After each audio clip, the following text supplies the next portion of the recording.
আমাদের বাঙালিদের তো একটু শর্ট মেমোরি। সন্দেশখালিটা আলোচনায় ছিল কিন্তু একটু পিছিয়ে গেছিল। সেই সন্দেশখালিকে জাগ্রত করে দিয়েছেন আপনি। সন্দেশখালিতে 10 বছর ধরে আপনার লোকেরা মাঝরাত্রে ডেকে মহিলাদেরকে পিঠা খাওয়ার নাম করে কি কি করেছে মহিলারা গোটা ভারতবর্ষকে জানিয়ে দিয়েছে। গোটা ভারতবর্ষের লোক জেনে গেছে আপনারা কি কি করেছেন। খুব কাঁচা স্ক্রিপ্ট লিখেছে। তমাল সাহা বলে একজন পোর্টাল চালায়, সরাসরি মমতা ব্যানার্জির সঙ্গে যুক্ত।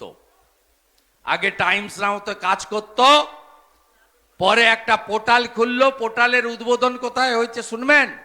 ধনধান্য বলে একটা সরকারি গেস্ট হাউসে। উদ্বোধকের নাম শুনবেন? মমতা ব্যানার্জি। এত কাঁচা কাজ কোথায় নিয়ে যাই আমি, দেখবেন এটাকে কোথায় নিয়ে যাই এটাকে দেখবেন।